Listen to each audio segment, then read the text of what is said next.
ಉನ್ನತವಾದಂಥ ಪ್ರಸನ್ನತೆ ನಮ್ಮ ಮಧ್ಯದಲ್ಲಿ ಬಲವಾಗಿ ಚಲಿಸ್ತಾ ಇದೆ. ಇವತ್ತಿನ ಸಂದೇಶದ ಸಾರಾಂಶ ಇದಾಗಿರುವಂಥದ್ದಾಗಿದೆ. ಕೋಪ ಉಳ್ಳಂಥ ಮನುಷ್ಯರ ಮುಂಭಾಗದಲ್ಲಿ ಹೇಗೆ ನಡೆದುಕೊಳ್ಳುವುದು ಎಂಬುದಾಗಿ. ಕೋಪ ಉಳ್ಳಂಥ ಮನುಷ್ಯರ ಮುಂಭಾಗದಲ್ಲಿ ಹೇಗೆ ನಡೆದುಕೊಳ್ಳಬೇಕು ಎಂಬುದಾಗಿ ಇವತ್ತು ಒಂದು ವಿಶೇಷವಾದಂಥ ಸಂದೇಶವನ್ನು ನಾವು ಆಲಿಸಲಿಕ್ಕೆ ಹೋಗಲಿಕ್ಕಿದೆ. ಅನೇಕ ಸಂದರ್ಭಗಳಲ್ಲಿ ನಮ್ಮ ವೈಯಕ್ತಿಕವಾದಂಥ ಜೀವಿತದಲ್ಲಿ ನಮ್ಮ ಕುಟುಂಬಸ್ಥರಾಗಿರ್ಬೋದು, ಸ್ನೇಹಿತರಾಗಿರ್ಬೋದು, ಗಂಡ ಆಗಿರ್ಬೋದು, ಹೆಂಡತಿ ಆಗಿರ್ಬೋದು, ಸ್ನೇಹಿತರಾಗಿರ್ಬೋದು, ಒಂದು ವೇಳೆ ಕೋಪ ಇರುವಂಥ ಆ ಮನುಷ್ಯನ ಮುಂಭಾಗದಲ್ಲಿ ಅಥವಾ ಕಣ್ಣು ಭಾಳ ಬೆಂಕಿ ಥರ ನೋಡುವಂಥ ಮತ್ತು ಮುಖದ ಮೇಲೆ ಹಂಗೆ ಕೋಪಾಗ್ನಿಯನ್ನು ತರುವಂಥ ಒಂದು ವೇಳೆ ಕೋಪದ ಮಧ್ಯದಲ್ಲಿ ಇರುವಂಥ ವ್ಯಕ್ತಿಗಳನ್ನು ನಾವು ಒಂದು ಸಾರಿ ನೋಡುವಂಥ ಸಂದರ್ಭದಲ್ಲಿ ನಿಜವಾಗ್ಲೂ ಸದಾ ಆ ಸಮಯ ನಾವು ಆ ಕೋಪಕ್ಕೆ ಗುರಿಯಾಗಿರುವಂಥ ಅಥವಾ ಕೋಪ ಮಾಡುವಂಥ ವ್ಯಕ್ತಿ ಮುಂಭಾಗದಿಂದ ಒಂದು 5 ನಿಮಿಷಗಳ ಕಾಲ ದೂರ ಸರಿದು ಬಿಟ್ಟರೆ ಖಂಡಿತವಾಗಿಯೂ ಕೋಪ ಇದೆಯಲ್ಲ, ಅನೇಕ ವಿಧವಾದಂಥ ಅನಾಹುತಗಳಿಂದ ಅದು ನಮ್ಮನ್ನು ನಾಶಪಡಿಸುವಂಥ ಒಂದು ಸ್ಥಿತಿನಲ್ಲಿರ್ತದೆ. ಆ ನಾಶನದ ಸ್ಥಿತಿಯಿಂದ ನಾವು ಹೊರಗಡೆ ಬರೋದಕ್ಕೆ ಕೋಪ ಇರುವಂಥ ವ್ಯಕ್ತಿಯನ್ನು ಒಂದು ವೇಳೆ ನಾವು ನೋಡಿದಾಗ ಆ ಸ್ಥಳವನ್ನು ಬಿಟ್ಟು ಒಂದು 5 ನಿಮಿಷ ನಾವು ಹೊರಗಡೆ ಹೋಗೋದು ಒಳ್ಳೆಯದು, ಅಥವಾ ದೂರದಲ್ಲಿ ಇರೋದು ಅಥವಾ ಆ ಸ್ಥಳವನ್ನು ಬಿಟ್ಟು ಹೋಗೋದು ಒಳ್ಳೆಯದು ಎಂಬುದಾಗಿ ಸತ್ಯವೇದದಲ್ಲಿ ದೇವರ ವಾಕ್ಯದಲ್ಲಿ ನಾವು ನೋಡುವಂಥವರಾಗಿದೆ. ಯಾಕೆಂತ ಹೇಳಿದರೆ ಆ ಜ್ಞಾನೋಕ್ತಿಯಲ್ಲಿ ನಾವು ನೋಡುವಂಥ ಸಂದರ್ಭದಲ್ಲಿ ಕೋಪ ಬೂದಿ ಮುಚ್ಚಿದ ಕೆಂಡಕ್ಕೆ ಗುರಿಯಾಗಿರುವಂಥದ್ದಾಗಿದೆ ಎಂಬುದಾಗಿ. ಕೋಪ ಬೂದಿ ಮುಚ್ಚಿದಂಥ ಒಂದು ಬೆಂಕಿಗೆ ಗುರಿಯಾಗಿರುವಂಥದ್ದಾಗಿದೆ ಎಂಬುದಾಗಿ. ಬೂದಿ ಮುಚ್ಚಿರುವಂಥ ಆ ಕೆಂಡ ಇದೆಯಲ್ಲ, ಆ ಬೆಂಕಿ ಕಾಣಿಸೋದಿಲ್ಲ, ಮೇಲ್ಗಡೆ ಬೂದಿ ಮಾತ್ರ ಇರ್ತದೆ. ಆದರೆ ಅದರ ಮೇಲೆ ಯಾರಾದರೂ ಹೋಗಿ ಪೆಟ್ರೋಲನ್ನು ಸುರಿದ್ರೆ ಧಗ್ಗನಂಗೆ ಆ ಬೆಂಕಿ ಉಕ್ಕಿ ಬರ್ತದೆ, ಅಥವಾ ಡೀಸೆಲನ್ನು ಸುರಿದ್ರೆ ಆ ಬೆಂಕಿ ಇನ್ನೂ ಹೆಚ್ಚಾಗಿ ಬಲವಾಗಿ ಬರ್ತದೆ. ಅದೇ ರೀತಿ ಮನುಷ್ಯನ ಜೀವಿತದಲ್ಲಿ ಕೋಪ ಅನೇಕ ವಿಧವಾದಂಥ ಅನಾಹುತಗಳನ್ನು ತರ್ತದೆ, ಅನೇಕ ವಿಧವಾದಂಥ ನಾಶನಕ್ಕೆ ಅದು ಕಾರಣವಾಗಿರುವಂಥದ್ದಾಗಿದೆ. ಅದಕ್ಕಾಗಿ ಪ್ರೀತಿಯುಳ್ಳ ದೇವಜನರೇ, ಕೋಪ ಮಾಡುವಂಥ ವ್ಯಕ್ತಿ ನಮ್ಮ ಮನೆಯಲ್ಲಿ ಯಾರೇ ಇರಬಹುದು, ಅಂಥ ವ್ಯಕ್ತಿಗಳು ಕೋಪಿಸುವಾಗ ಒಂದು 5 ನಿಮಿಷಗಳ ಕಾಲ ಸಾವಧಾನವಾಗಿ ನಾವು ಪಕ್ಕಕ್ಕೆ ಸರಿದು ಅಥವಾ ದೂರದಲ್ಲಿ ಹೋಗುವುದಾದರೆ ಖಂಡಿತವಾಗಿಯೂ ದೇವರಿಗೆ ಸ್ತೋತ್ರವಾಗಲಿ, ಆ 5 ನಿಮಿಷ ಇದೆಯಲ್ಲ, ಒಬ್ಬ ಮನುಷ್ಯನ ಜೀವಿತವನ್ನು ಕಾಪಾಡಬಹುದು ಅಥವಾ ಸಮಾಧಾನದಿಂದ ಇರುವುದಕ್ಕೆ ಒಂದು ಅವಕಾಶ ಮಾಡಿಕೊಟ್ಟಂತೆ ಆಗುತ್ತದೆ. ಕೆಲವೊಂದು ಸಮಯದಲ್ಲಿ ಕೋಪ ಮಾಡುವಂಥ ವ್ಯಕ್ತಿಗಳನ್ನು ಕುರಿತು ಅಪೋಸಿಷನಲ್ಲಿ ಇರುವಂಥ ಕುಟುಂಬಸ್ಥರಾಗಿರ್ಬೋದು, ಸ್ನೇಹಿತರಾಗಿರ್ಬೋದು, ಹೆಂಡತಿ ಅಥವಾ ಗಂಡ ಆಗಿರ್ಬೋದು, ಏನು ಹೀಗೆ ಕಣ್ಬಿಟ್ಟು ನೋಡಿಬಿಟ್ರೆ ಹೆದರ್ಬಿಡ್ತೀನಾ, ಹೀಗೆ ಉರಿ ಉರಿ ಅಂತ ಹೇಳಿದರೆ ನಾವೆಲ್ಲ ಹೆದರ್ಕೊಳ್ತೀವ, ಆ ರೀತಿಯಾಗಿ ಒಬ್ಬರಿಗೊಬ್ಬರು ವಾಗ್ವಾದವನ್ನು ಮಾಡುತ್ತಾ ಇರುವುದಾದರೆ ಆ ಕೋಪ ಎಲ್ಲಿಗೂ ಕರ್ಕೊಂಡು ಹೋಗ್ತದೆ, ಎಷ್ಟೋ ಅನಾಹುತಗಳನ್ನು ತರ್ತದೆ. ಅದಕ್ಕಾಗಿ ಒಂದು 4 ಸಂಗತಿಗಳನ್ನು ಕೋಪ ಮಾಡುವಂಥ ಆ ವ್ಯಕ್ತಿಗಳಿಂದ ದೂರವಾದಾಗ ಯಾವ ವಿಶೇಷವಾದಂಥ ಸಮಾಧಾನ ಮತ್ತು ವಿಶೇಷವಾದಂಥ ಒಂದು ನೆಮ್ಮದಿ ನಮ್ಮ ಬದುಕಿನಲ್ಲಿ ಸಿಗುತ್ತದೆ ಎಂಬುದಾಗಿ ಸತ್ಯವೇದದಿಂದಲೇ ನಿಮಗೆ ನಾನು ವಾಕ್ಯಗಳ ಮೂಲಕವಾಗಿ ಆ ವಿಶೇಷವಾದಂಥ ಈ ಕಾರ್ಯಗಳನ್ನು ನಾನು ಪ್ರಕಟಿಸೋದಕ್ಕೆ ಇಷ್ಟಪಡ್ತೇನೆ. ದೇವರಿಗೆ ಸ್ತೋತ್ರವಾಗಲಿ. ಪ್ರೀತಿಯುಳ್ಳ ದೇವಜನರೇ, ಯಾಕೋಬನ ತಾಯಿಯ ವಿಷಯದಲ್ಲಿ ನಾವು ನೋಡುವಂಥ ಸಂದರ್ಭದಲ್ಲಿ ಯಾಕೋಬನ ವಿರುದ್ಧವಾಗಿ ತನ್ನ ಅಣ್ಣ ತುಂಬ ಕೋಪ ಪಡ್ತಾನೆ. ಎಲ್ಲಿ ಸಿಕ್ಕರೂ ಸರಿ ಅವನನ್ನು ನಾಶಪಡಿಸಬೇಕು ಅಥವಾ ಸಾಯಿಸಿಬಿಡಬೇಕೆಂಬುದಾಗಿ ಅಣ್ಣ ತಮ್ಮಂದಿರ ಒಂದು ಕಲಹ, ಒಂದು ವಾಗ್ವಾದ ಅತಿರೇಕಕ್ಕೆ ಹೋಗುವಂಥ ಸಂದರ್ಭದಲ್ಲಿ ತನ್ನ ಅಣ್ಣನ ಕೋಪವನ್ನು ಆ ತಾಯಿ ಅರಿತಾಗ ತನ್ನ ಮಗನಿಗೆ ಯಾವ ರೀತಿಯಾದಂಥ ಸಜೆಷನನ್ನು ಕೊಡ್ತಾಳೆ ಎಂಬುದಾಗಿ ದೇವರ ವಾಕ್ಯದ ಮೂಲಕವಾಗಿ ನಾವು ನೋಡುವಂಥವರಾಗೋಣ. ಆದಿಕಾಂಡ ಪುಸ್ತಕ 27ನೇ ಅಧ್ಯಾಯ 43ರಿಂದ 45ನೇ ವಚನದಲ್ಲಿ ಇಲ್ಲಿ ನಾವು ನೋಡುತ್ತೇವೆ, ಯಾಕೋಬ ತನ್ನ ಅಣ್ಣನ ವಿಷಯದಲ್ಲಿ ಆತನು ಸುಳ್ಳು ಹೇಳಿ ಚೊಚ್ಚಲತನದ ಆಶೀರ್ವಾದವನ್ನು ಪಡೆದುಕೊಂಡನೆಂಬುದಾಗಿ ನಮಗೆಲ್ಲರಿಗೂ ಗೊತ್ತು. ಆದರೆ ಸುಳ್ಳು ಹೇಳಿದವನು ಯಾಕೋಬಲ್ಲ. ಸುಳ್ಳು ಹೇಳೋದಕ್ಕೆ ಪ್ರೇರೇಪಣೆ ಮಾಡಿದ್ದು ಯಾರು ಗೊತ್ತಾ? ಅವರ ತಾಯಿ ಪ್ರೇರೇಪಣೆ ಮಾಡಿದ್ದರಿಂದಲೇ ಅವನು ಸುಳ್ಳು ಹೇಳಿ ಇಂಥ ಒಂದು ಕಷ್ಟಕ್ಕೆ ಸೆಲಿಕೆ ಹಾಕಿಕೊಂಡು ಈಗ ಅಣ್ಣನ ಕೋಪಕ್ಕೆ ಗುರಿಯಾಗಿರುವಂಥ ಸಂದರ್ಭದಲ್ಲಿ ಎಷ್ಟು ಸಮಯೋಚಿತವಾದಂಥ ಒಂದು ಆಲೋಚನೆಯನ್ನ ಆ ತಾಯಿ ಕೊಡ್ತಾಳೆ ಎಂಬುದಾಗಿ ಕೇಳಿಸಿಕೊಳ್ಳುವಂತರಾಗೋಣ. ಆದುದರಿಂದ ಮಗನೇ, ನನ್ನ ಮಾತನ್ನ ಕೇಳು, ನೀನು ಎದ್ದು ಖಾರಾ ಊರಿನಲ್ಲಿರುವ ನನ್ನ ಅಣ್ಣನಾದ ಲಾಬಾನನ ಬಳಿಗೆ ಓಡಿ ಹೋಗಿ ಕೆಲವು ಕಾಲ ಅಂದರೆ ನಿನ್ನ ಅಣ್ಣನ ಕೋಪವು ಶಮನವಾಗುವವರೆಗೂ ಅವನ ಬಳಿನಲ್ಲಿ ಇರು. ನಿನ್ನ ಅಣ್ಣನು ನೀನು ಮಾಡಿರುವುದನ್ನು ಮರೆತು ತನ್ನ ಕೋಪವನ್ನು ಬಿಟ್ಟಾಗ ನಾನು ನಿನ್ನನ್ನ ಅಲ್ಲಿಂದ ಕರೆಸುತ್ತೇನೆ. ನಾನು ಒಂದೇ ದಿನದಲ್ಲಿ ನಿಮ್ಮ ಇಬ್ಬರನ್ನ ಕಳ್ಕೊಳ್ಳೋದು ಯಾತಕ್ಕೆ ಎಂಬುದಾಗಿ ಹೇಳಿದ್ಲು. ಹಲ್ಲೆಲೂಯ. ಪ್ರೀತಿಯುಳ್ಳ ದೇವಶ್ವರರೇ, ನನ್ನನ್ನು ಗಮನಿಸಿದ್ದೇನಾಕೆ ಸ್ತೋತ್ರವಾಗಲಿ. ಆಲ್ರೆಡಿ ಅವರ ಅಣ್ಣನಿಗೆ ಕೋಪ ಬಂದಿದೆ. ಆ ಕೋಪದಲ್ಲಿ ಒಂದು ವೇಳೆ ಯಾಕೋಬನು ಸಿಕ್ಕಿದ್ರೆ ನಾಶ ಆಗೋದಂತೂ ಗ್ಯಾರಂಟಿ. ಯಾಕೆಂತ ಹೇಳಿದ್ರೆ ಬಹಳ ಬಲಿಷ್ಠವಾದಂಥ ವ್ಯಕ್ತಿ ಅವರ ಅಣ್ಣ. ಯಾಕೆಂದರೆ ಕಾಡು ಪ್ರಾಣಿಗಳ ಮಧ್ಯದಲ್ಲಿ ಬೇಟೆಯಾಡಿಕೊಂಡು ಜೀವನ ಮಾಡುವಂಥ ಒಂದು ಬಲಿಷ್ಠವಾದಂಥ ವ್ಯಕ್ತಿ ಆತ.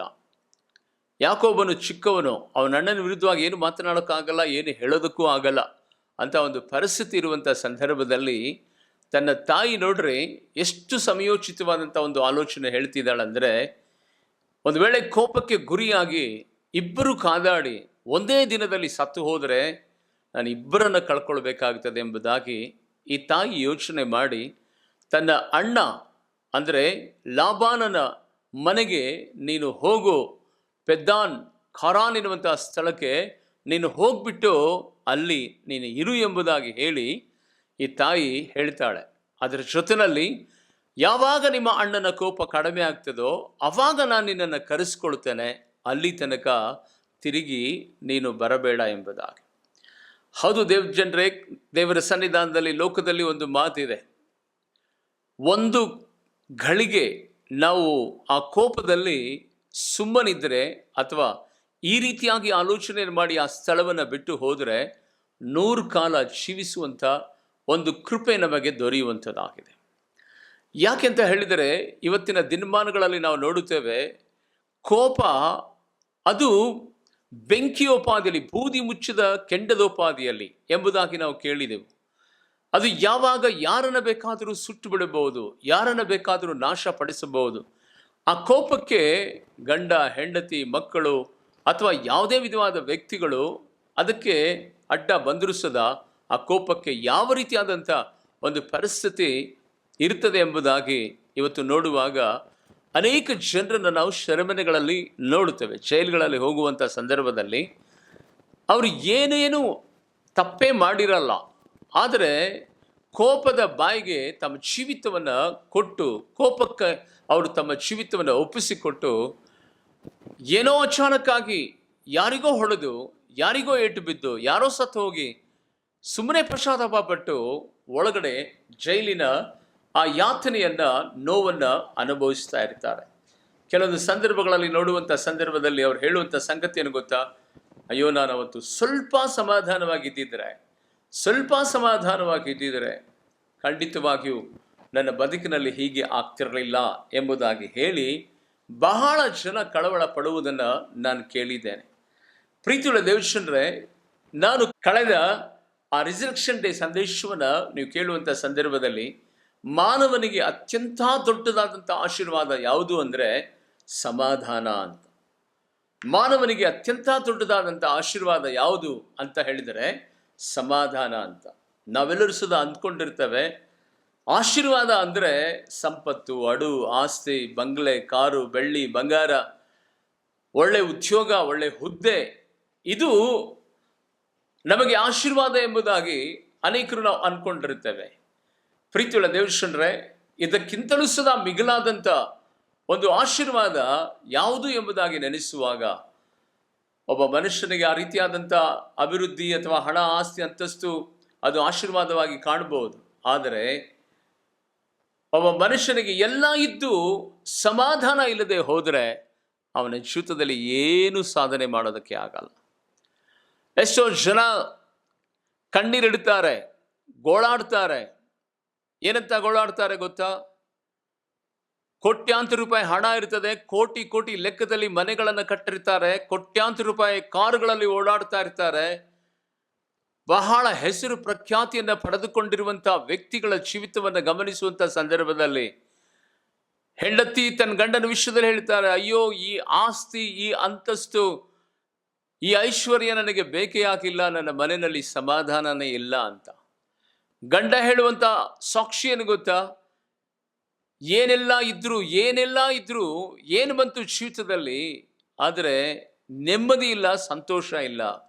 ಈ ಬದುಕೊಂದು ಬದುಕ ಎನ್ನುವಂಥ ಪರಿಸ್ಥಿತಿನಲ್ಲಿ ಇವತ್ತು ಕೋಟ್ಯಾಧಿಪತಿಗಳು ಬದುಕುತ್ತಾ ಇದ್ದಾರೆ.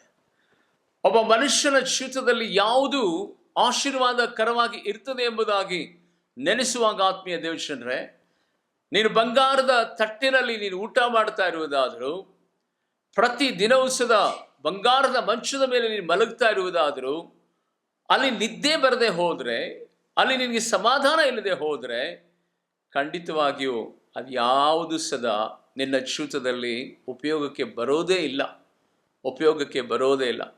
ಇವತ್ತು ಕುಟುಂಬಗಳನ್ನು ನೋಡುವಂಥ ಸಂದರ್ಭದಲ್ಲಿ ಅನೇಕ ಕುಟುಂಬಗಳು ನೆಮ್ಮದಿ, ಸಂತೋಷ ಇಲ್ಲದೆ ಇವತ್ತು ಎಲ್ಲ ಇದ್ದು ಒಂದು ಬರಿದಾದಂಥ ಅನುಭವ, ಒಂದು ಬರಿದಾದಂಥ ಒಂದು ಪರಿಸ್ಥಿತಿನಲ್ಲಿ ಇರುವಂಥದ್ದನ್ನು ನಾವು ನೋಡುವಂಥವರಾಗಿದ್ದೇವೆ.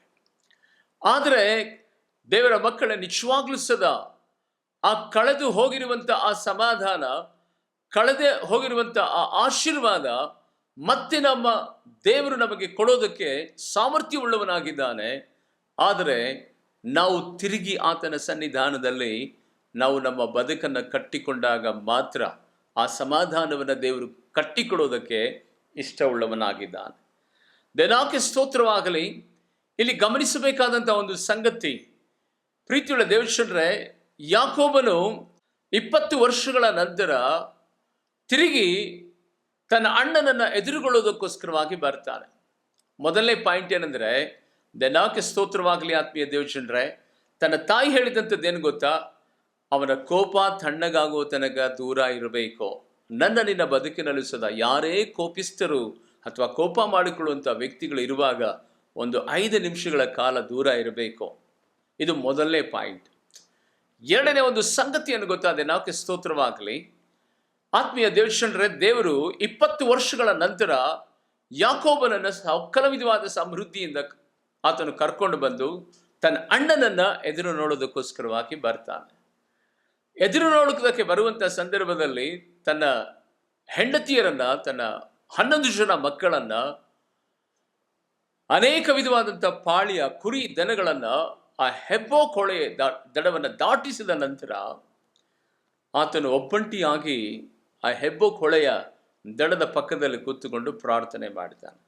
ಅವನ ಪ್ರಾರ್ಥನೆ ಏನಾಗಿತ್ತು ಎಂಬುದಾಗಿ ನಾವು ನೆನೆಸುವಾಗ, ದೇವರೇ, ನೀನು ನನ್ನನ್ನು ಆಶೀರ್ವದಿಸದ ಹೊರತು ನಾನು ನಿನ್ನನ್ನು ಬಿಡೋದಿಲ್ಲ ಎಂಬುದಾಗಿ. ನನ್ನನ್ನು ಗಮನಿಸಿ, ಇಲ್ಲಿ ದೇವರು ಯಾಕೋಬನಿಗೆ ಆಶೀರ್ವಾದ ಮಾಡಲಿಲ್ವಾ? ಆಲ್ರೆಡಿ ದೇವರು ಆಶೀರ್ವಾದವನ್ನು ಮಾಡಿದ್ದಾರೆ. ಈತನಿಗೆ 2 ಪಾಳೆಗಳಿಗೆ ಯಜಮಾನನಾಗಿ ಮಾಡಿದ್ದಾನೆ. ಲಾಬಾನನ ಬಳಿನಲ್ಲಿ ಹೋದಂಥ ಸಂದರ್ಭದಲ್ಲಿ ಬರಿಗೈನಲ್ಲಿ ಹೋದಂಥ ಈ ಮನುಷ್ಯರು 2 ಪಾಳೆಗಳಿಗೆ ಇವತ್ತು ಯಜಮಾನನಾಗಿದ್ದುಕೊಂಡು 11 ಜನ ಮಕ್ಕಳಿಗೆ ತಂದೆಯಾಗಿದ್ದುಕೊಂಡು ರಾಯಳನ ಹೊಟ್ಟೆಯಲ್ಲಿ ಇನ್ನೊಂದು ಮಗು ಇದೆ. 12ನೇ ಮಗು ಈಗ ಬರುವಂಥ ಹಂತದಲ್ಲಿ ಇದೆ. ಅದರ ಜೊತೆಯಲ್ಲಿ ಸಕಲ ವಿಧವಾದ ಸಮೃದ್ಧಿ, ಅಂದರೆ ತನ್ನ ಮಾವನಿಗಿಂತ ದೊಡ್ಡ ಶ್ರೀಮಂತನಾಗಿ ಈತನು ಮಾರ್ಪಟ್ಟು ಬರ್ತಾ ಇದ್ದಾನೆ. ಯಾಕೋಬನಿಗೆ ನಾವು ಪ್ರಶ್ನೆ ಕೇಳೋಣ, ಯಾಕೋಬ ಮತ್ತೆ ಏನು ನಿನ್ನನ್ನು ಆಶೀರ್ವಾದ ಮಾಡಬೇಕು, ಯಾವ ವಿಷಯದಲ್ಲಿ ನಿನ್ನ ಆಶೀರ್ವಾದವನ್ನು ಬೇಡ್ತಾ ಇದ್ದಿ, ದೇವರ ಹತ್ರ ಕೇಳ್ತಾ ಇದೆಯಲ್ಲ, ನೀನು ನನ್ನನ್ನು ಆಶೀರ್ವದಿಸಿದ ಹೊರತು ನಾನು ನಿನ್ನನ್ನು ಬಿಡೋದಿಲ್ಲ ಎಂಬುದಾಗಿ. ಆ ಆಶೀರ್ವಾದವೇ ಏನು ಗೊತ್ತಾ? 20 ವರ್ಷಗಳ ಕಾಲ ನಾನು ಮತ್ತು ನಮ್ಮ ಅಣ್ಣ ಅಸಮಾಧಾನದಿಂದ ಇದ್ದೇವೆ, ದ್ವೇಷದಿಂದ ಇದ್ದೇವೆ. ದೇವ, ಸಮಾಧಾನದ ಆಶೀರ್ವಾದವನ್ನ ನನಗೆ ನೀನು ಕೊಡು ಎಂಬುದಾಗಿ ದೇವರ ಹತ್ರ ಆತನು ಪ್ರಾರ್ಥನೆ ಮಾಡಿದನು. ಅರ್ಥ ಆಗ್ತಿದೆಯಾ ಪ್ರೀತಿಯುಳ್ಳ ದೇವಜನರೇ? ಸಮಾಧಾನ ಒಬ್ಬ ಮನುಷ್ಯನಿಗೆ ಇರುವಾಗ ಎಲ್ಲವೂ ಸದಾ ಆತನ ಮನೆ ಬಾಗಿಲ ಮುಂಭಾಗದಲ್ಲಿ ಬಂದು ಬೀಳುತ್ತದೆ. ಎಲ್ಲಾ ದಾನಕ್ಕಿಂತಲೂ ಶ್ರೇಷ್ಠವಾದಂಥ ದಾನ ಸಮಾಧಾನ.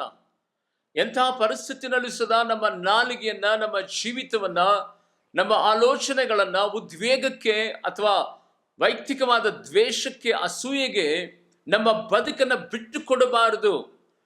ಪ್ರತಿಯೊಂದು ಸಂದರ್ಭದಲ್ಲಿ ಆಲೋಚನೆ ಮಾಡಿ, ಇದು ಮಾತಾಡೋದು ಸರಿನಾ ತಪ್ಪಾ, ಇದು ಒಳ್ಳೆಯದಾ ಕೆಟ್ಟದ್ದಾ, ಇದು ಈ ರೀತಿಯಾಗಿ ಈ ಸಂಗತಿಗಳು ನಡೆದರೆ ಮುಂದೇನಾಗುತ್ತದೆ, ಅದನ್ನ ಎಲ್ಲ ಆಲೋಚನೆ ಮಾಡಿನೇ ಒಂದು ಹೆಜ್ಜೆ ಮುಂದಿಡಬೇಕು. ಇವತ್ತು ಅನೇಕ ಅಣ್ಣ ತಮ್ಮಂದಿರ ಮಧ್ಯದಲ್ಲಿ ಎಷ್ಟು ದಾಯಾದಿಗಳಾಗಿ ಮಾರ್ಪಟ್ಟಿರ್ತಾರೆ ಎಂಬುದಾಗಿ ನೆನೆಸುವಂತ ಸಂದರ್ಭದಲ್ಲಿ, ಉದಾಹರಣೆಯಾಗಿ ಬೈಬಲಲ್ಲಿ ಯಾಕೋಬ ಮತ್ತು ಏಸಾವನ ಜೀವನ ಚರಿತ್ರೆಯೇ ನಮಗೆ ಒಂದು ಮಾಡೆಲ್ ಆಗಿರುವಂಥದ್ದಾಗಿದೆ. ಎಷ್ಟು ದ್ವೇಷ ನೋಡ್ರಿ. 20 ವರ್ಷಗಳ ಕಾಲ ಅಣ್ಣ ತಮ್ಮ ಮುಖಾನೇ ನೋಡೋದಿಲ್ಲ.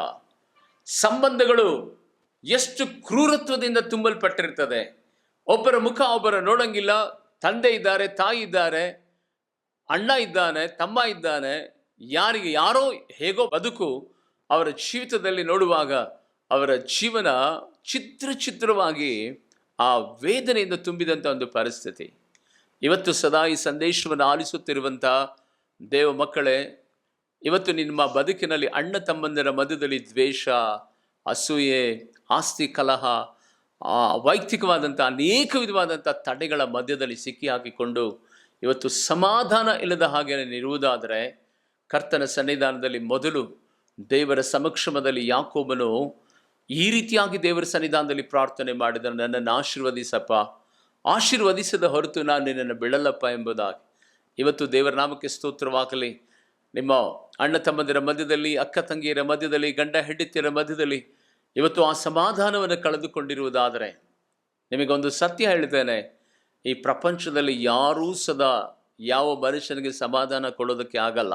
ಸಮಾಧಾನ ಕೊಡುವುದಾದರೆ ಆತನು ಒಬ್ಬನು ಸಮಾಧಾನದ ಪ್ರಭುವಾಗಿರುವಂಥ ಯೇಸು ಸ್ವಾಮಿ ಮಾತ್ರ ಈ ಸಮಾಧಾನವನ್ನು ಕೊಡೋದಕ್ಕೆ ಸಾಧ್ಯ.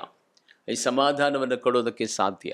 ಆತ್ಮೀಯ ದೇವಜನರೇ, ಅದಕ್ಕಾಗಿಯೇ ಒಬ್ಬ ಮನುಷ್ಯನ ಜೀವಿತದಲ್ಲಿ ದ್ವೇಷ ಕಡಿಮೆ ಆಗಬೇಕಾ, ಅಸೂಯೆ, ಹೊಟ್ಟೆ ಕಿಚ್ಚು, ಕ್ರೋಧ, ಮತ್ಸರ, ಮದ, ಈ ಸಂಗತಿಗಳು, ಅಹಂಕಾರದ ಪರಮಾದಿಗಳು ಕಡಿಮೆ ಆಗಬೇಕಂತ ಹೇಳಿದರೆ ಕ್ರಿಸ್ತನ ಪಾದದಲ್ಲಿ ಕೂತುಕೊಳ್ಳಬೇಕು.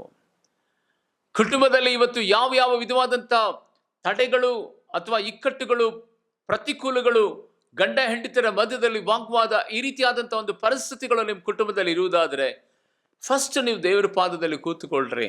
ಪ್ರಾರ್ಥನೆ ಮಾಡೋದಕ್ಕಿಂತ ಮೊದಲನೇ ನಿಮ್ಮ ಆತ್ಮಸಾಕ್ಷಿ ಹೇಳ್ತದೆ, ಇವತ್ತು ನೀನು ಮಾತಾಡಿದ್ದು ತಪ್ಪು, ನೀನು ಮಾಡಿದ್ದು ತಪ್ಪು, ನೀನು ಹೇಳಿದ್ದು ತಪ್ಪು, ಅವರನ್ನು ನೋಯಿಸಿದ್ದು ತಪ್ಪು ಎಂಬುದಾಗಿ ಆತ್ಮಸಾಕ್ಷಿ ಹೇಳ್ತದೆ.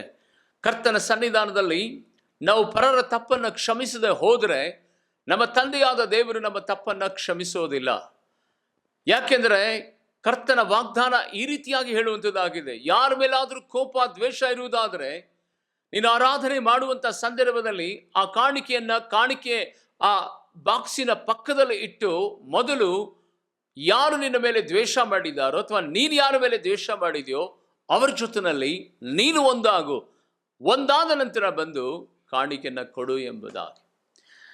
ಆತ್ಮೀಯ ದೇವಜನರೇ, ದೇವರ ಸನ್ನಿಧಾನದಲ್ಲಿ ಯಾಕೋಬನು ಪ್ರಾರ್ಥನೆ ಮಾಡಿದಂಥ ಸಂದರ್ಭದಲ್ಲಿ ದೇವರು ಕಲಿಸಿದಂಥ ಒಂದು ದೀನತೆಯ ಪಾಠವನ್ನು ನೋಡುವಾಗ ಅದನ್ನು ಕೇಳಿದರೇನೆ ಚಂದ ಇರ್ತದೆ. 33ನೇ ಅಧ್ಯಾಯ ಆದಿಕಾಂಡ, ದೇವರಿಗೆ ಸ್ತೋತ್ರವಾಗಲಿ, ಅದರ 5ನೇ ವಚನ ಕೇಳಿಸಿಕೊಳ್ಳೋಣ. ತರುವಾಯ ಏಸಾವನು ಕಣ್ಣೆತ್ತಿ ಆ ಸ್ತ್ರೀಯರನ್ನ, ಆ ಮಕ್ಕಳನ್ನು ಕಂಡು ನಿನ್ನ ಜೊತೆನಲ್ಲಿರುವ ಇವರು ಯಾರೆಂದು ಕೇಳಲು ಯಾಕೋಬನು ಅವನಿಗೆ, ದೇವರು ನಿನ್ನ ಸೇವಕನಿಗೆ ಅನುಗ್ರಹಿಸಿಕೊಟ್ಟ ಮಕ್ಕಳೇ ಇವರು ಎಂದು ಹೇಳಿದನಂತೆ. ಹಲ್ಲೆಲೂಯಾ, ದೇವರಿಗೆ ಸ್ತೋತ್ರವಾಗಲಿ. ಗಮನಿಸಿ ಪ್ರೀತಿಯುಳ್ಳ ದೇವಜನರೇ, ಎಷ್ಟು ಸಮಾಧಾನದಿಂದ ಹೇಳ್ತಾ ಇದ್ದ. ಈಗ ತನ್ನ ಅಣ್ಣನನ್ನ ಕುರಿತು ಅವನಲ್ಲಿ ದ್ವೇಷ ಇಲ್ಲ. ಆ ಅಣ್ಣನನ್ನು ನೋಡುವಂತ ಸಂದರ್ಭದಲ್ಲಿ ನಿನ್ನ ಸೇವಕನಾಗಿರುವಂತ ನನಗೆ ಕೊಡಲ್ಪಟ್ಟಂತ ಮಕ್ಕಳು ಮತ್ತು ನನ್ನ ಹೆಂಡತಿಯರು ಇವರು ನಿನ್ನ ಸೇವಕನಾಗಿರುವಂತ. ಗಮನಿಸಿ ಪ್ರೀತಿಯುಳ್ಳ ದೇವಜನರೇ, ಮೃದು ಮಾತು ಕೋಪವನ್ನು ಆರಿಸುತ್ತದೆ, ಕೋಪದ ಮಾತು ದ್ವೇಷವನ್ನು ಹೆಚ್ಚಿಸುತ್ತದೆ ಎಂಬುದಾಗಿ ಸತ್ಯವೇದದಲ್ಲಿ ನಾವು ನೋಡುತ್ತೇವೆ. ಮೃದುವಾದ ಮಾತು ಅದು ಕೋಪವನ್ನು ಆರಿಸುತ್ತದೆ. ನಾನು ಆಗ್ಲೇ ಹೇಳಿದೆ, ಕೋಪ ಬೆಂಕಿ ಥರ ಎಂಬುದಾಗಿ. ಅದರ ಮೇಲೆ ಪೆಟ್ರೋಲು, ಡೀಸೆಲ್, ಸಿಮೆಣ್ಣೆ ಸುರಿದರೆ ಅದು ಬೆಂಕಿ ಹತ್ತಿ ಉರಿತದೆ. ಅದೇ ಬೆಂಕಿಯ ಮೇಲೆ ತಣ್ಣೀರನ್ನು ಸುರಿದರೆ ಆ ಬೆಂಕಿನೇ ಆರಿ ಹೋಗಿ ಅದೂ ಸದಾ ತಣ್ಣಗೆ ಆಗುತ್ತದೆ.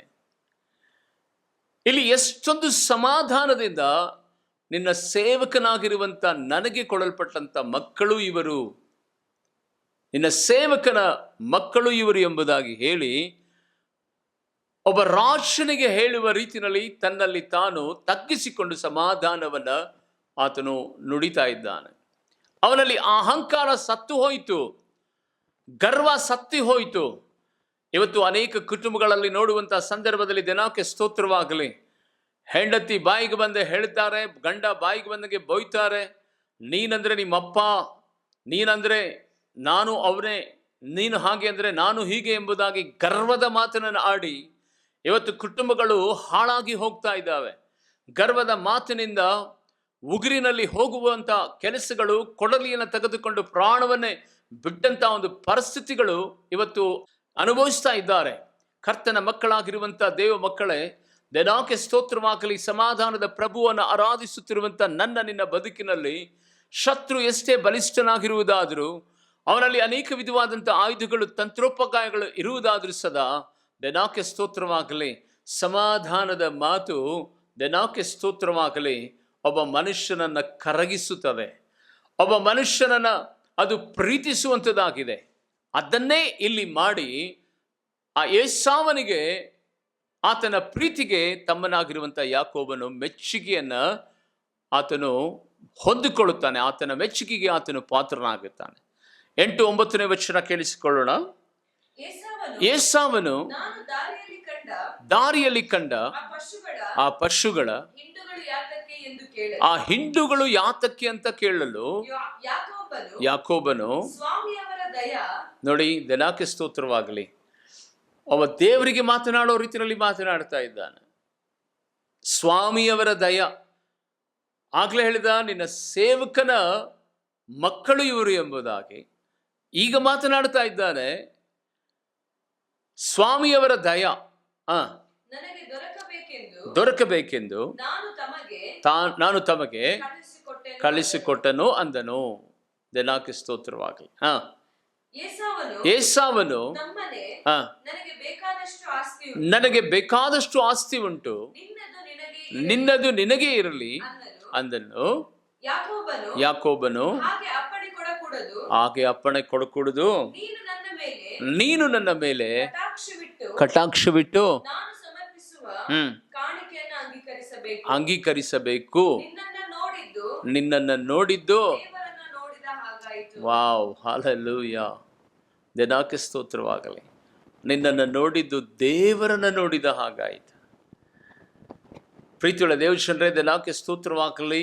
ಒಬ್ಬ ಮನುಷ್ಯನ ಜೀವಿತದಲ್ಲಿ ಆಧ್ಯಾತ್ಮಿಕವಾಗಿ ಇರುವಂಥ ವ್ಯಕ್ತಿಗೆ ಇರಬೇಕಾದಂಥ ಗುಣಗಳು, ಎಂಥ ದ್ವೇಷವನ್ನು, ಎಂಥ ಕೋಪವನ್ನು, ಎಂಥ ಬೆಂಕಿಯನ್ನು ಆರಿಸುವಂಥದ್ದು ಯಾವುದು ಗೊತ್ತಾ? ಸಮಾಧಾನ. ದೇವರಿಗೆ ಸ್ತೋತ್ರವಾಗಲಿ. ಕೋಪ ಇರುವಂಥ ವ್ಯಕ್ತಿಯ ಆ ಮುಂಭಾಗದಲ್ಲಿ 5 ನಿಮಿಷ ದೂರ ಸರಿದರೆ ಖಂಡಿತವಾಗಿಯೂ ಆಗುವಂಥ ಎಲ್ಲ ಅವಘಡಗಳಿಂದ ದೇವರು ಸಮಾಧಾನವನ್ನು ಕೊಟ್ಟು ಮಾಡಬೇಕಾದಂಥ ಆ ಎಲ್ಲ ತಡೆಗಳನ್ನು ದೂರ ಸರಿಸಿ ಇಬ್ಬರ ಮಧ್ಯದಲ್ಲಿ ಐಕ್ಯತೆಯನ್ನು ಕೊಡುತ್ತಾನೆ. ಇಲ್ಲಿ ಯಾಕೋಬನ ಜೀವಿತವನ್ನು ಗಮನಿಸುತ್ತೇವೆ. ಎರಡನೇದಾಗಿ ಆತನು ಪ್ರಾರ್ಥನೆಯನ್ನು ಮುಗಿಸಿ ಏಸಾವನನ್ನು ಎದುರುಗೊಳ್ಳುವಂಥ ಸಂದರ್ಭದಲ್ಲಿ 7 ಸಾರಿ ನಮಸ್ಕಾರ ಮಾಡಿದ ನಂತರ ಸಾಷ್ಟಾಂಗ ನಮಸ್ಕಾರ. ಇಬ್ಬರು ಹೆಂಡತಿಯರು ಮಾಡಿದ ನಂತರ ರಾಯರ ಹೊಟ್ಟೆನಲ್ಲಿ ಮಗು ಇದೆ, ಪ್ರೆಗ್ನೆನ್ಸಿ ಇದ್ದಾಳೆ. 7 ಸಾರಿ ಅವರಿಗೆ ನಮಸ್ಕಾರ ಮಾಡಿದ ನಂತರ ಆತನು ಎಷ್ಟು ಸಹನೆಯಿಂದ ಹೇಳ್ತಾ ಇದ್ದಾನೆ ಗೊತ್ತಾ? 400 ಜನರನ್ನು ಕರ್ಕೊಂಡು ಬಂದು ತನ್ನ ತಮ್ಮನನ್ನು ನಾಶಪಡಿಸಬೇಕೆಂಬುದಾಗಿ, ಅಲ್ಲಿ ರಕ್ತದ ಕೋಡಿ ಹರಿಬೇಕಾದಂಥ ಸ್ಥಳದಲ್ಲಿ ಇಷ್ಟು ಸಮಾಧಾನ ಇಲ್ಲಿ ಉಕ್ಕಿ ಬರ್ತಾ ಇದೆ. ಹೆಣಗಳ ರಾಶಿ ಬೀಳಬೇಕಾದಂಥ ಒಂದು ಸ್ಥಳ ಅದು. ಇಲ್ಲಿ ಸಮಾಧಾನದ ಒಂದು ಆಶೀರ್ವಾದ ಬೀಳ್ತಾ ಇದೆ. ಕರ್ತನ ಸನ್ನಿಧಾನದಲ್ಲಿ ಪ್ರೀತಿಯುಳ್ಳ ದೇವಜನರೇ, 7 ಸಾರಿ ನಮಸ್ಕಾರ ಮಾಡಿದ ನಂತರ ನಾನು ನಿನ್ನ ಸೇವಕನು ಎಂಬುದಾಗಿ ಹೇಳ್ತಾನೆ. ಸ್ವಾಮಿ ನಿನ್ನ ದಯೆ ಎಂಬುದಾಗಿ ಹೇಳ್ತಾ ಇದ್ದಾನೆ. ಈಗೋ ಈ ಕಾಣಿಕೆಯನ್ನ ನೀನು ತೆಗೆದುಕೋ ಎಂಬುದಾಗಿ ಹೇಳ್ತಾನೆ. 4ನೇದಾಗಿ ಆತನು ಮಾತನಾಡುವಂಥ ಸಂಗತಿಯನ್ನು ಗೊತ್ತಾ? ನಿನ್ನ ಮುಖ ದೇವರ ಮುಖ ಥರ ಇದೆ ಎಂಬುದಾಗಿ. ಇದರಲ್ಲಿ ಯಾವುದೇ ಹೊಟ್ಟೆ ಕಿಚ್ಚು ಇಲ್ಲ, ಗರ್ವ ಇಲ್ಲ.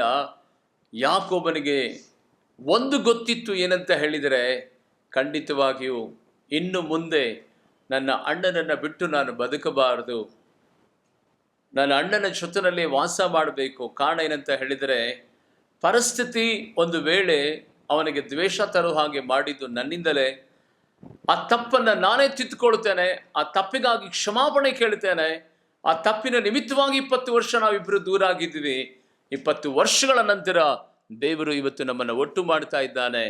ಅದಕ್ಕಾಗಿ ಎಂಥ ತ್ಯಾಗವನ್ನಾದರೂ, ಎಂಥ ವಿಧವಾದಂಥ ಪ್ರೀತಿಯನ್ನಾದರೂ ನಾನು ತೋರಿಸೋದಕ್ಕೆ, ಸಮರ್ಪಣೆ ಮಾಡೋದಕ್ಕೆ ಸಿದ್ಧ ಎಂಬುದಾಗಿ ಪ್ರೀತಿಯುಳ್ಳ ದೇವಜನರೇ, ರಕ್ತದ ಕೋಡಿ ಹರಿದು ಹೆಣಗಳ ರಾಶಿ ಬೀಳಬೇಕಾದಂಥ ಆ ಸ್ಥಳದಲ್ಲಿ ಈಗ ಸಮಾಧಾನದ ಉಕ್ಕುವ ಹೊರತೆ ಅಲ್ಲಿ ಕಾಣ್ತಾ ಇರುವುದನ್ನು ನಾವು ನೋಡ್ತಾ ಇದ್ದೇವೆ.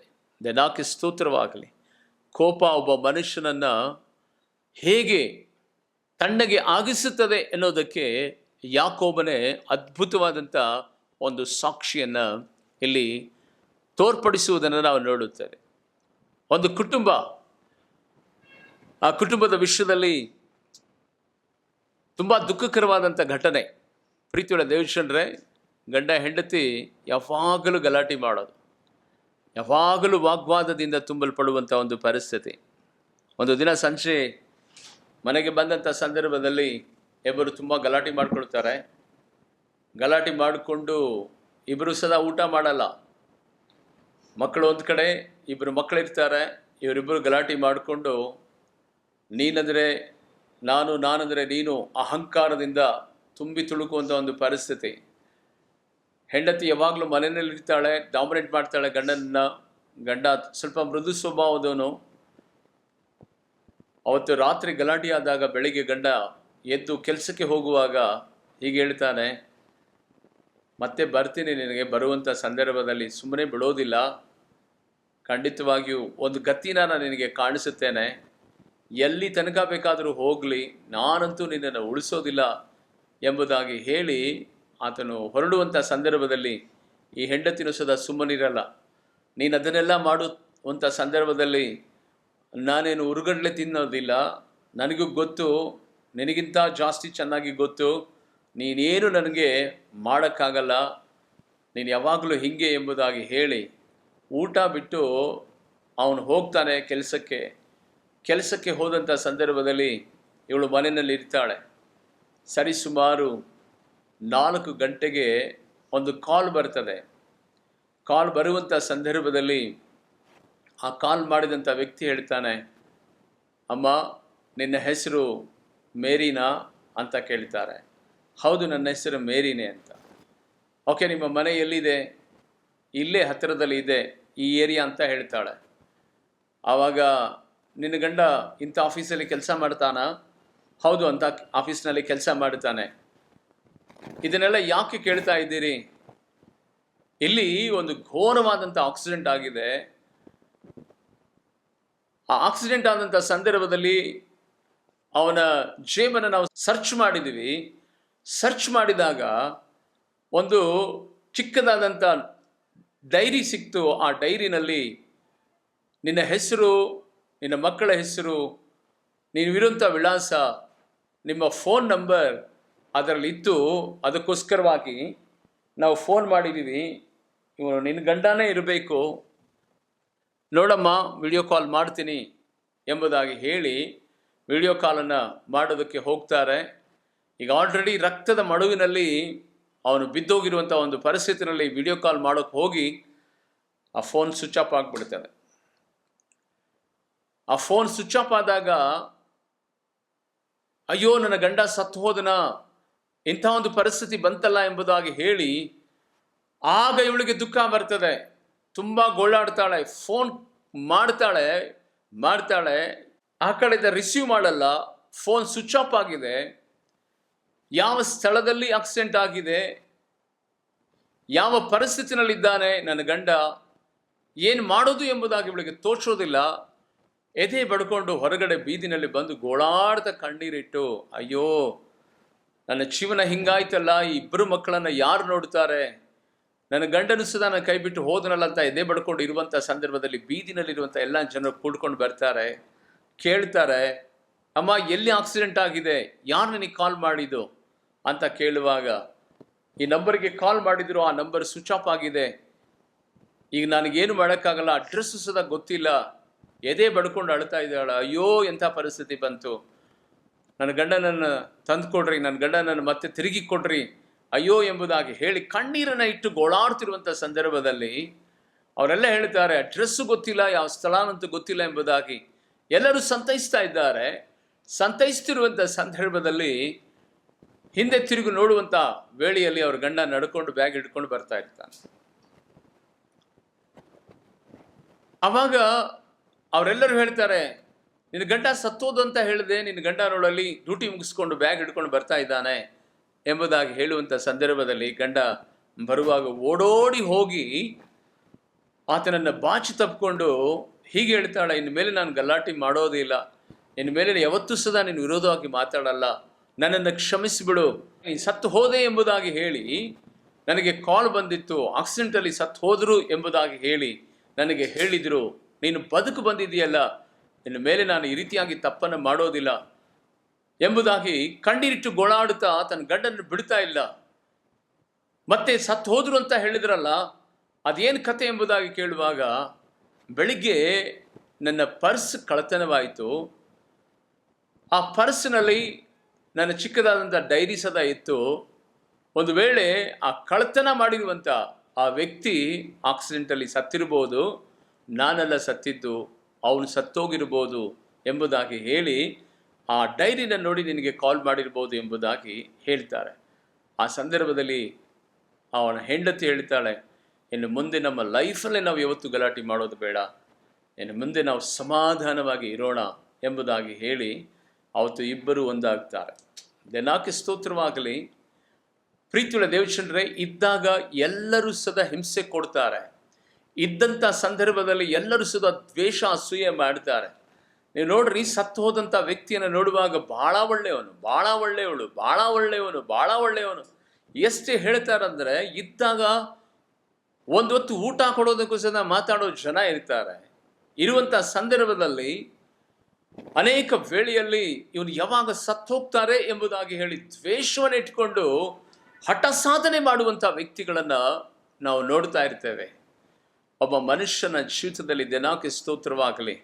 ಪ್ರೀತಿಯುಳ್ಳ ದೇವಚಂದ್ರೇ, ಈ ರೀತಿಯಾದಂಥ ಒಂದು ಪರಿಸ್ಥಿತಿ, ದ್ವೇಷ, ಅಸೂಯೆ ನಿಮ್ಮ ಕುಟುಂಬದಲ್ಲಿ ಇರುವುದಾದರೆ, ಪ್ರಿಯ ಸಹೋದರಿ, ಈ ಸಂದೇಶವನ್ನು ಕೇಳ್ತಿರುವಂಥ ಸಂದರ್ಭದಲ್ಲಿಯೇ ಒಂದು ವೇಳೆ ಆತನು ಬಂದರೆ ಹಗ್ ಮಾಡಿ, ರೀ ನಾನು ಮಾಡಲ್ಲ, ಇನ್ಮೇಲೆ ತಪ್ಪು, ಇನ್ಮೇಲೆ ನಾವು ಸರಿಯಾಗೋಣ ಎಂಬುದಾಗಿ ನೀನು ಆತನ ಜೊತೆಯಲ್ಲಿ ಒಂದಾದರೆ ಖಂಡಿತವಾಗಿ ಇಷ್ಟು ದಿನ ನಿನ್ನ ಮನೆ ನರಕವಾಗಿರ್ಬೋದು, ಆ ಮನೆ ಸ್ವರ್ಗವಾಗಿ ಈ ಕ್ಷಣದಲ್ಲಿ ದೇವರು ಮಾರ್ಪಡಿಸುವಂತನಾಗಿದ್ದಾನೆ. ಒಂದು ವೇಳೆ ಸಹೋದರನೇ, ನೀನು ಸದಾ ನಿನ್ನ ವೈಯಕ್ತಿಕವಾದ ಬದುಕಿನಲ್ಲಿ ಈ ರೀತಿಯಾದಂಥ ಒಂದು ದ್ವೇಷ ಅಸೂಯಿಂದ ನೀನು ಬದುಕ್ತಾ ಇರಬಹುದು. ಕ್ಷಮಾಪಣೆ ಕೇಳೋದ್ರಲ್ಲಿ ತಪ್ಪೇನಿದೆ? ದಿನಾಕೆ ಸ್ತೋತ್ರವಾಗಲಿ.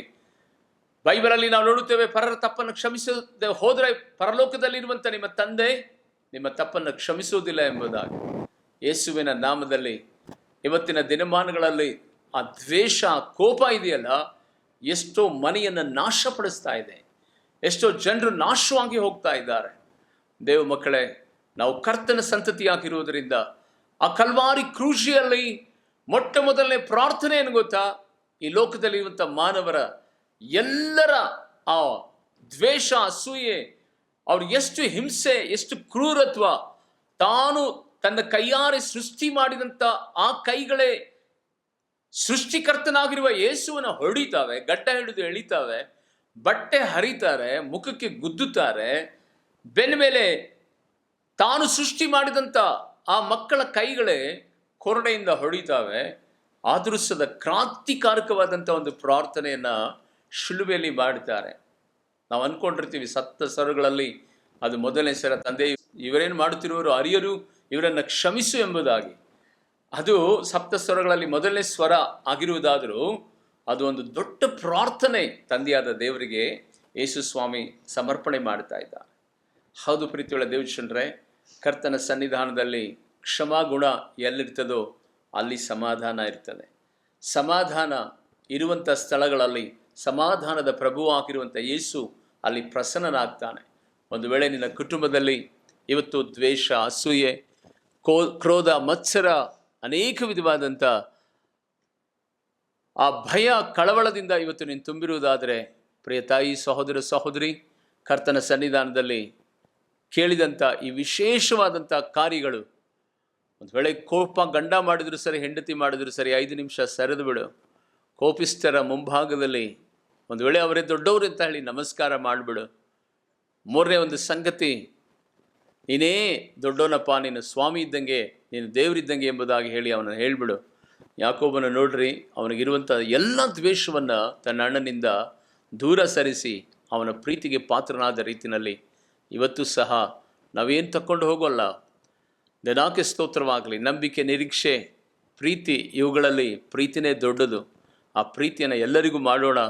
ನಿಮ್ಮ ಕುಟುಂಬವನ್ನು, ನಿಮ್ಮ ಮಕ್ಕಳನ್ನು ದೇವರು ಸಮಾಧಾನದಿಂದ ನಡೆಸಲಿ. ಕಣ್ಣುಗಳನ್ನು ಮುಚ್ಚಿ ಪ್ರಾರ್ಥನೆ ಮಾಡಿಕೊಳ್ಳೋಣ. ಮಹಾಪರಿಶುದ್ಧನಾಗಿರುವ ದೇವ, ಈ ಒಳ್ಳೆಯ ಸಮಯದಲ್ಲಿ ನಿನ್ನ ವಾಗ್ದಾನದ ಮೂಲಕವಾಗಿ ನಮ್ಮ ಸಂಗಡ ಮಾತನಾಡಿ, ದೇವಾದಿ ದೇವನೇ ಕರ್ತನೆ, ನಿನ್ನ ವಾಕ್ಯಗಳ ದೇವರ ಗುಡಾರ್ಥವನ್ನು ಇವತ್ತು ನಮಗೆ ಪ್ರಕಟಪಡಿಸಿದೆ. ಅದಕ್ಕಾಗಿ ಸ್ತೋತ್ರ.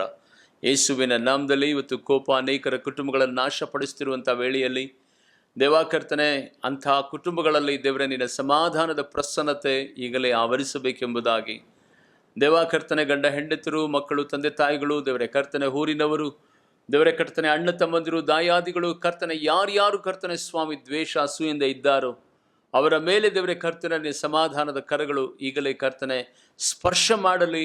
ದೇವರೇ ಕರ್ತನೆ, ಅವರು ಮಾಡುವಂಥ ದೇವರ ಎಲ್ಲ ದ್ವೇಷವನ್ನು ಬಿಟ್ಟು ನಾವು ಏನು ತಕ್ಕೊಂಡು ಹೋಗೋದಿಲ್ಲ. ಇರುವಷ್ಟು ದಿನ ಪ್ರೀತಿ, ತಾಳ್ಮೆ, ಸಹನೆಯಿಂದ ಇರಬೇಕೆಂಬುದಾಗಿ ದೇವರೇ ಅವರ ಮನಕಣ್ಣುಗಳನ್ನು ತೆರೆದು ದೇವರೇ ಇವತ್ತು ಕುಟುಂಬಗಳು ಮಾತ್ರವಲ್ಲ, ಅಣ್ಣ ತಮ್ಮಂದಿರು ಮಾತ್ರವಲ್ಲ, ದೇಶಗಳ ಮಧ್ಯದಲ್ಲಿ ಇರುವಂಥ ದ್ವೇಷವನ್ನು ನಿನ್ನ ದೂರ ಸರಿಸಿ ದೇಶಗಳನ್ನು ಸದಾ ದೇವರೇ ಸಮಾಧಾನಗೊಳಿಸು ಎಂಬುದಾಗಿ ನಾನು ಪ್ರಾರ್ಥನೆ ಮಾಡುತ್ತೇನೆ.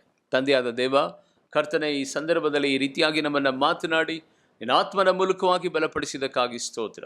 ಯೇಸು ಕ್ರಿಸ್ತನ ನಾಮದಲ್ಲಿ ಬೇಡಿ ಪ್ರಾರ್ಥಿಸ್ತೇನೆ ನನ್ನ ಪರಲೋಕದ ತಂದೆಯಾದ ದೇವರೇ, ಆಮೇನ್. ಕಾಣಿಕೆಯನ್ನು ಕಳಿಸಿದಂಥ ಸಹೋದರಿ ಕವಿಶ್ರೀಗಾಗಿ ಪ್ರಾರ್ಥನೆ ಮಾಡಿಕೊಳ್ಳೋಣ. ತಂದೆಯಾದ ದೇವರೇ, ಮಗಳನ್ನು ಆಶೀರ್ವದಿಸಪ್ಪ, ಮಗಳ ಕೈಯನ್ನು ಬಲಪಡಿಸು, ಇನ್ನೂ ಉನ್ನತವಾದಂಥ ದ್ವಾರಗಳನ್ನು ತೆರೆದು ಪ್ರಮೋಷನ್ಸ್ಗಳು ಮಗಳಿಗೆ ಕೊಟ್ಟು ದೇವರೇ ನೀನು ಆಶೀರ್ವಾದ ಮಾಡಿ ನಡೆಸಿ, ಯೇಸು ಕ್ರಿಸ್ತನ ನಾಮದಲ್ಲಿ ಆಮೇನ್.